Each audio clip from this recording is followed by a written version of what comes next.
Saya pikir teman-teman, polemik mie babi tepi sawah sudah berakhir, tapi ternyata tidak, guys.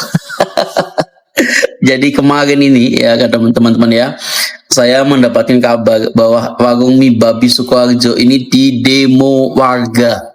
Wah, jadi nggak cuma segelintir orang, jadi ada sekelompok orang yang digiring opini untuk mendemo ya. Jadi ketua RT-nya itu bilang ya kita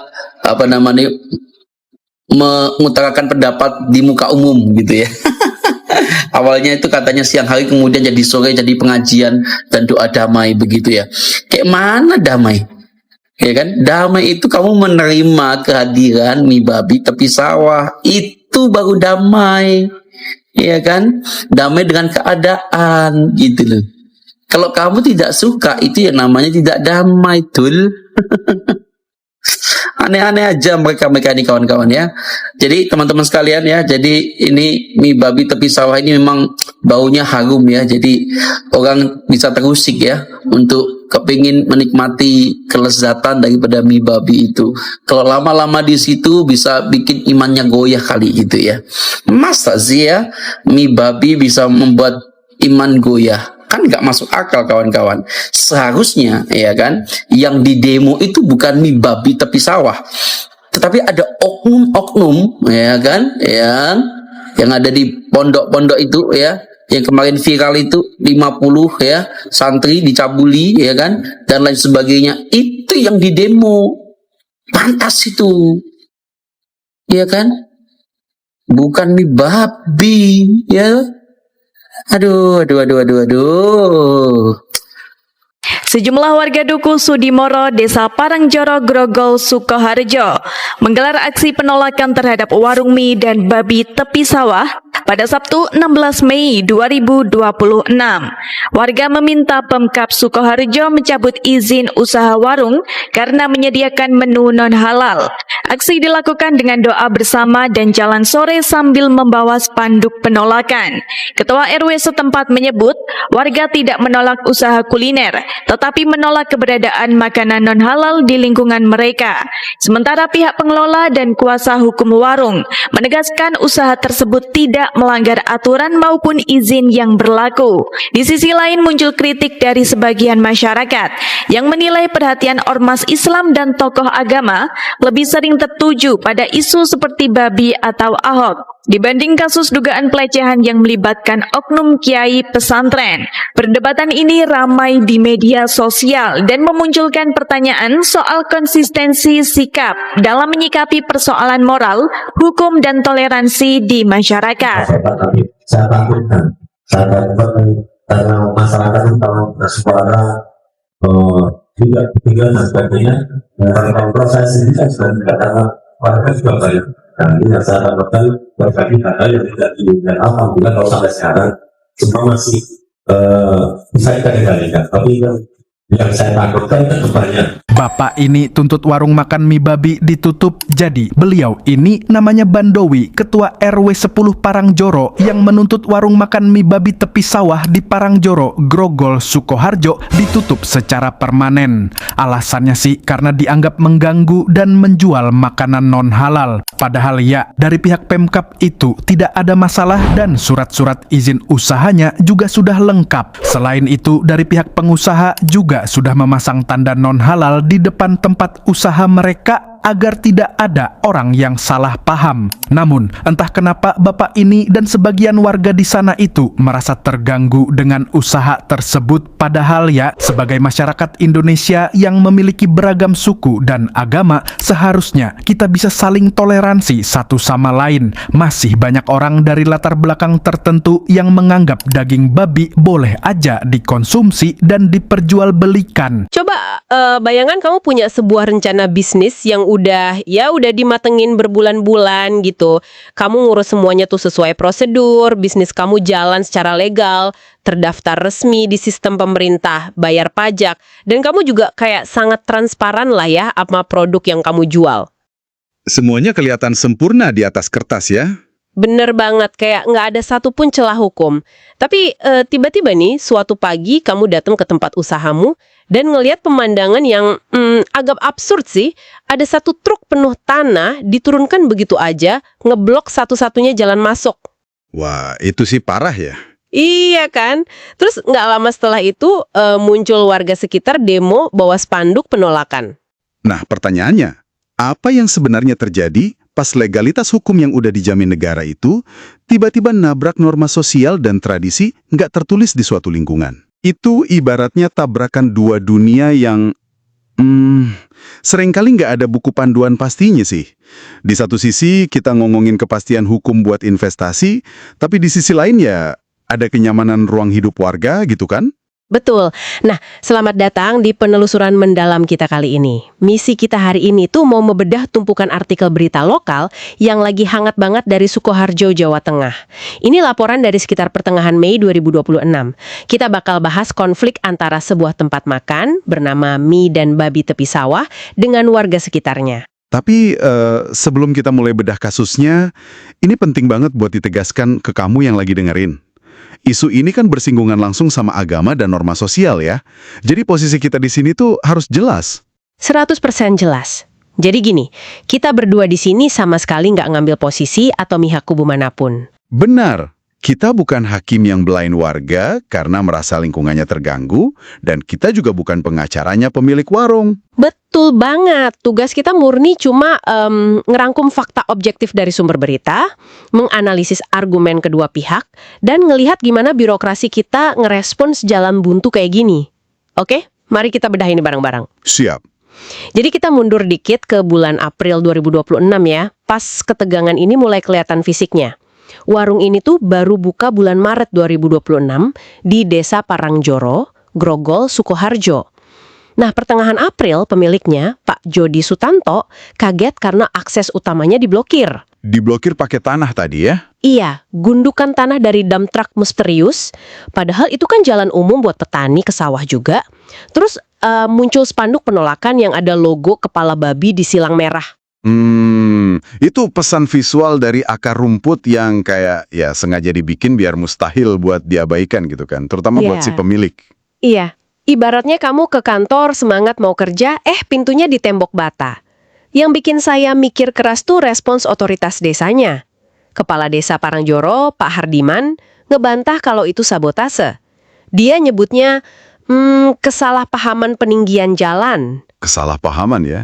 Iya, kayak warga cuma ngeratain jalan yang kerendahan. Tapi kan ada spanduk silang merah di situ.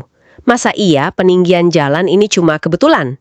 Kayaknya kurang masuk akal sih kalau menurut saya. Nah, yang paling menarik di sini adalah gimana insiden tanah ini ngewakilin gaya resolusi konflik ala budaya Jawa sih sebenarnya. Gimana tuh maksudnya? Parkades ini kan kayaknya berusaha jaga harmoni di permukaan aja. Dia ngindarin konfrontasi langsung dengan ngebungkus tindakan ekstrim itu pakai alasan perbaikan infrastruktur desa. Tapi kalau kamu perhatiin pernyataan beliau di media, beliau tuh nyisipin teguran loh. Beliau bilang, warung itu tiba-tiba buka tanpa ada kulo nyuwun sama lingkungan sekitar. Kulo nuwun, permisi gitu kan. Tapi di masyarakat komunal, kulo nuwun ini bukan cuma sekedar datang bawa martabak ke rumah Pak RT kan? Jauh lebih dalam dari itu. Di daerah pinggiran kota kayak Parangjoro, kulo nuwun itu ibarat mekanisme kontrak sosial yang nggak tertulis. Kamu bawa kertas izin resmi dari negara cap basah pun, itu nggak otomatis ngasih kamu izin kultural dari tetangga. Oh wow, jadi tetangga pengen dihargai dulu eksistensinya gitu ya sebelum ada bisnis masuk. Tepat banget. Tapi menariknya, Pak Jody, si pemilik warung ini kayaknya beda frekuensi sama warga. Respon dia pragmatis banget loh. Dia nggak lapor polisi nyari sopir truknya. Dia juga nggak ribut di balai desa. Dia cuma keluar uang, sewa tukang, ratain tanahnya. Kelar. Dia lanjut jualan lagi. Fokusnya murni jualan ya. Kayak nganggep tanah itu cuma halangan cuaca aja, bukan serangan ke dia. Benar, pragmatis banget kan? Cuma ya masalahnya, kalau konflik sosial cuma direspon pakai perbaikan fisik, kayak ngeratain tanah, ya akar masalahnya nggak bakal kelar. Dan bener aja, bulan Mei, masalahnya meledak. Tanggal 16 Mei 2026, warga yang dipimpin Ketua RW, Pak Bandowi, mulai demo dari Masjid Al-Huda. Tapi disinilah situasinya jadi makin rumit. Tuntutan mereka tuh spesifik banget loh. Apa tuh tuntutannya? Mereka nggak minta warungnya ditutup paksa. Mereka bilang, ya intinya kami terima bisnis apa aja, tapi tolong menu non-halalnya dihilangkan. Wah, ini menarik sih. Warga ngedikte produk dari bisnis yang mereka sendiri nggak punya saham finansial di situ. Nah, itu dia. Kalau saya buka restoran vegan gitu ya, terus tetangga demo nyuruh saya jualan sate kambing, kan nggak bisa gitu dong. Secara logika, gimana bisa orang luar maksa pengusaha ngubah produk intinya kalau produk itu legal? Kalau mau paham kenapa warga mikir gitu, kita harus ngeliat dari sudut pandang mereka. Warga itu ngelihat wilayah geografis mereka, jalanannya, udaranya, itu sebagai entitas moral. Mereka ngakuin kok hak hukum si pemilik buat jualan, makanya nggak disuruh tutup. Tapi bagi warga, apapun yang ada di wilayah mereka harus sesuai sama nilai moral mayoritas. Kayak ada semacam hak cipta kultural atas kampung mereka gitu loh. Oh, jadi warung itu tetap dianggap bagian dari ruang moral publik warga ya? Meskipun itu properti privat. Betul sekali. Nah, tapi di sisi lain, pihak warung lihat ini murni pakai kacamata hukum positif. Pengacara warungnya, Pak Cucu Kustiawan, ngebangun argumen hukum yang kuat banget. Dia bilang, pertama, mereka nggak ngelanggar perda. Kedua, babi itu hewan ternak yang legal buat dikonsumsi. Tunggu, pemilihan kata hewan ternak ini kayaknya spesifik banget ya. Sengaja buat ngebedain dari isu daging anjing atau kucing yang lagi sensitif akhir-akhir nih ya. Jeli banget kamu. Iya, bener. Daging anjing sama kucing kan banyak dilarang karena masuk hewan peliharaan. Ada isu kesejahteraan hewan di situ. Tapi kalau babi, secara regulasi kementerian itu sama kayak sapi atau ayam. Itu hewan ternak konsumsi yang sah secara hukum diperdagangkan. Masuk akal banget secara hukum. Terus pengacaranya juga ngasih argumen soal tata ruang. Warung ini letaknya di apit pabrik sama sawah loh. Jadi nggak nempel langsung sama ruang tamu rumah warga. Posisi yang lumayan aman secara teknis ya. Dan yang paling penting nih, mereka transparan banget. Dari awal, spanduk nama warungnya udah gede banget tulisan babi, dan ada label non-halal. Nah, transparansi itu kan pilar perlindungan konsumen. Secara hukum, pengusaha cuma wajib jujur soal produknya. Kalau udah dilabelin non-halal, nggak bakal ada cerita orang masuk terus merasa tertipu kan? Benar. Jadi yang mau makan, silahkan. Yang nggak bisa makan, ya tinggal dilewatin aja gitu kan logikanya. Jadi sekarang kita punya dua aturan yang tabrakan nih. Aturan sosial warga, lawan aturan hukum negara. Nggak ada yang mau ngalah. Dan kalau udah mentok begini, biasanya kan semua pada noleh ke pemerintah daerah buat jadi wasit. Nah itu dia, pemerintah Kabupaten Sukoharjo ini posisinya, gimana ya, krusial tapi lemah. Kepala Diskopumdak Pak Sumarno ngakuin kalau warung itu legal. Udah punya nomor induk berusaha atau NIB dari sistem OSS, Online Single Submission. Sistem digital dari pusat itu ya? Iya, bener. Jadi bukan kades atau camat yang ngeluarin izinnya. Pemkab sih janji bakal nindak lanjuti aspirasi warga. Tapi pengacara warungnya ningetin realita birokrasi yang bikin skakmat. Gimana tuh? NIB dari OSS itu kan yang ngeluarin Kementerian Investasi di pusat. Artinya, desa, kecamatan, bahkan bupati sekalipun nggak punya tombol buat nyabut izin itu sepihak tanpa alasan hukum yang berat. Jadi pemerintah daerah ini kejebak dong, janji manis ke warga tapi tangannya keikat aturan pusat. Kalau kita tarik ke konteks yang lebih luas ya, kasus ini tuh nunjukin efek samping dari digitalisasi birokrasi. Dulu kan kalau mau buka usaha, kita harus ngurus izin gangguan atau HO. Oh iya, yang harus keliling minta tanda tangan tetangga kiri kanan itu kan? Bener banget. Nah, HO itu sebenarnya bentuk institusionalisasi dari kulonuwun tadi. Negara maksa kamu buat permisi ke warga. Tapi sistem itu kan bikin birokrasi lelet, banyak pungli. Akhirnya pemerintah pusat ngehapus HO, diganti sama OSS biar gampang berbisnis. Tinggal klik-klik di laptop, izinnya keluar dalam hitungan jam ya? Tepat, efisien banget. Tapi kelemahannya, algoritma komputer kan nggak bisa baca kultur sosial.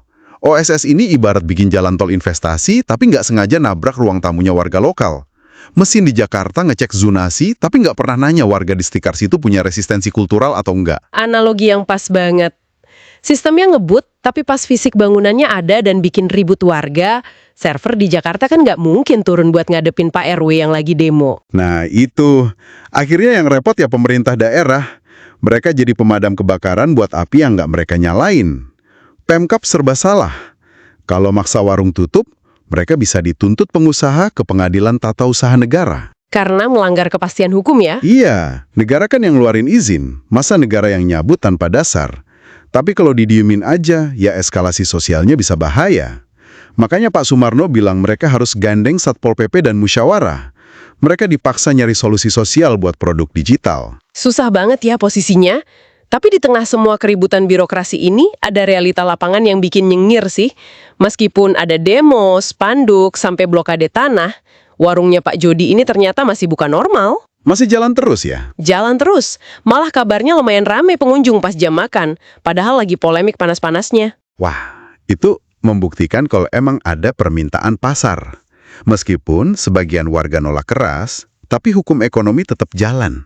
Konsumen yang berani ngambil sikap tetap datang. Ini nambahin lapisan kompleksitas lagi sih. Benar. Makanya buat kamu yang lagi dengerin, kasus Sukoharjo ini relevan banget.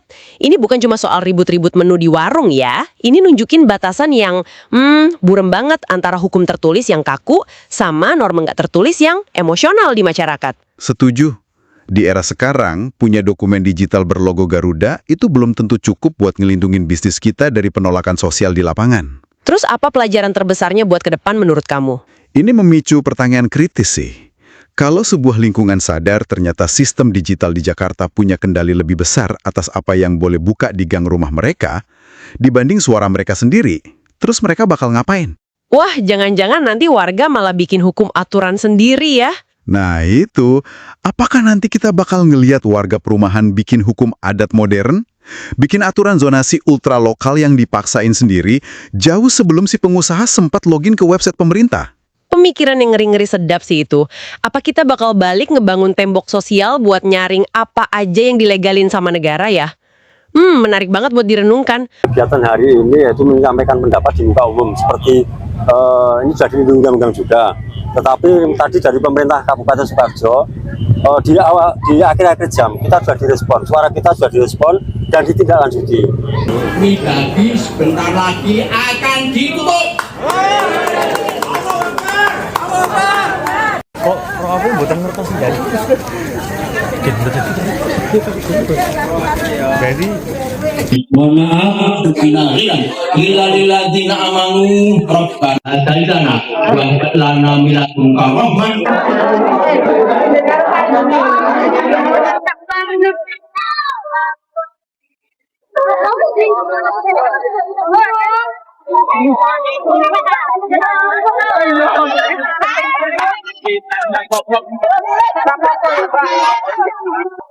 Dari yang awalnya rencana kita untuk rasa di jalan, kita ganti jalan sore dan doa bersama. Aspirasi yang disampaikan mungkin aspirasinya yang disampaikan tetap kemarin menolak adanya warung non halal, dan kemarin tadi pemerintah Sukoharjo juga merespon kita dalam saat ini dalam proses administrasi sesuai kewenangan pemerintah Kabupaten Sukoharjo. Makasih ya kamu udah nemenin kita ngebedah fakta-fakta hari ini. Sama-sama. Semoga obrolan kita ngasih perspektif baru betapa rumitnya hidup berdampingan di era digital ini. Dan ingat, kalau kamu ngelihat ada gundukan tanah nutupin jalan masuk, kadang itu bukan proyek perbaikan jalan yang mangkrak. Bisa jadi itu wujud fisik dari norma tak terlihat yang lagi ditabrak dengan kecepatan penuh. Sampai jumpa di penelusuran mendalam kita berikutnya. Yang bawahan dari ke bawah, kepalanya sungsang, otaknya diselangkang. Surganya cuma batang yang mencari lubang, selalu mimpi disayang oleh para dayang. Hidungnya belang, mulutnya lancang, suka menantang. Dengan muka garang, tidak bisa menang. Kalau tidak curang, sering dapat uang. Menggunakan parang, tapi ngaku dagang di tanah abang.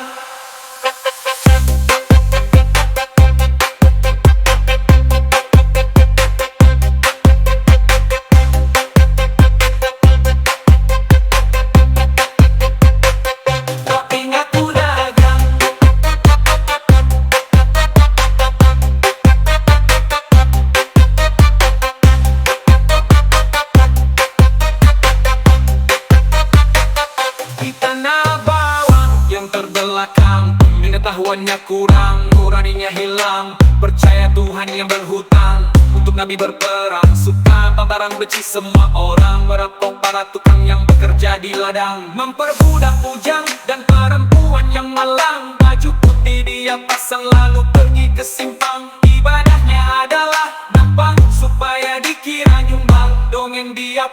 sejarah dia buang. Pohon bawang yang sedang tegang, jangan kamu girang, jangan kamu senang.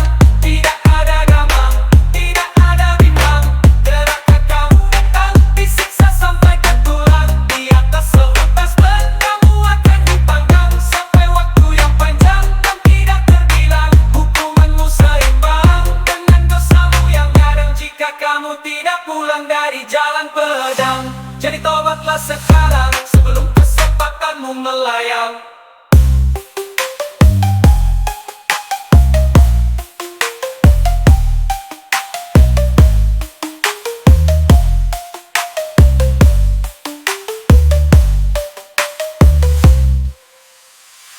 Pohon bawang yang sedang tegang, jangan kamu girang, jangan kamu senang.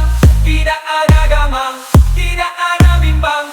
Gerakan kamu datang, disiksa sampai ke tulang. Di atas seutas ban kamu akan dipanggang sampai waktu yang panjang dan tidak terbilang. Hukumanmu seimbang dengan dosamu yang nyadang jika kamu tidak pulang dari jalan pedang. Jadi tobatlah sekarang sebelum kesempatanmu melayang.